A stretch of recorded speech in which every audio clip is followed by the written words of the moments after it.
చెప్పరా దక్షు? అరే అమ్మ కుక్కకు అన్నం పెట్టాలనే మర్చిపోయారు.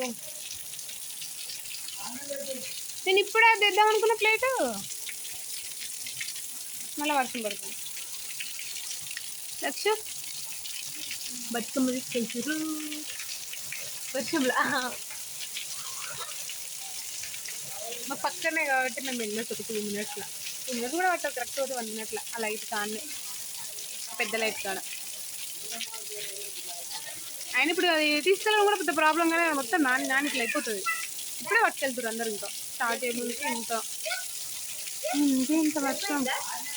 ఈయన ఉంది కుక్క, ఇంట్లోనే ఉంది మంచిగా కింద. ఇద్దరు గిన్నె ఆడుంది ఏ గిన్నెలు పెడతా.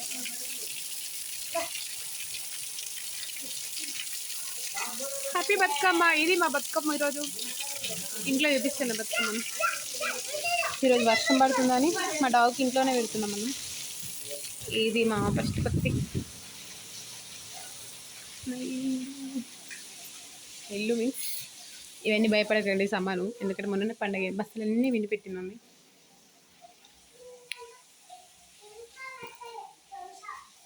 ఇది మా బతుకమ్మ, నేనే వేసిన. ఇంత చిన్న ఈ మధ్యలో ఎక్కువ పువ్వు దొరకట్లేదు. ఒకప్పుడు మస్తు పెద్దగా ఈమె బతుకమ్మ. లోపలికి ఎందుకు పోతున్నావు?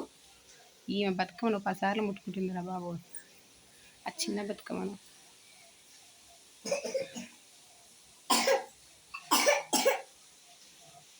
ఈ సైడ్ ఎవరైనా నాన్ వెజ్ తింటారా పండుగ రోజు? మేమైతే తినం. మా సైడు బతుకమ్మ పండుగ రోజు అస్సలు తినము. చిన్న బతుకమ్మ అయినా పెద్ద బతుకమ్మ అయినా. మీరు ఎవరైనా తింటే కామెంట్ చేయండి. లాస్ట్ టైం మా ఫ్రెండ్ కామెంట్ లేదు, అయినా తింటామంట. మా సైడ్ మేము బతుకమ్మను పండుగ రోజు తినము. ఒకళ్ళు తింటే మళ్ళీ గౌరమ్మను ముట్టుకోవాలి కదా అనేసి మేము అస్సలు తినము. మళ్ళీ అయినా కూడా తీసుకొచ్చి దేవునిట్లో పెడతాం కదా, అందుకే మా సైడ్ తినం. మా ఫ్రెండ్ అన్నది తింటారు మా సైడ్ అయితే అన్నది. అలా కూడా ఉంటారా అంటే ఏముంది, ఒక 2 రోజులు ఆగితే దసరా వస్తుంది కదా. తను లాస్ట్ టైం పెద్ద బతుకమ్మ రోజు చెప్పింది అనమాట నాకు నాన్ వెజ్ తిన్నాను. మధ్యలో ఒక రోజు గ్యాప్ ఉంది, తెల్లారి దసరా ఉంది. ఒక్కరోజు కాగలేకపోయినావా అన్న. ఏమో తినాలనిపించింది అని చెప్పింది. బతుకమ్మ ఎట్లా పట్టుకొచ్చినామని అడిగిన. ఏమో పట్టుకొస్తారంట. ఇది మా ఎల్లమ్మ మల్లన్న. రీసెంట్గా పండుగ మా ఇంట్లో ఎల్లమ్మ పండుగ మల్లన్న పండుగ. ఇది నా చిన్న బతుకమ్మ పెద్దరమాస.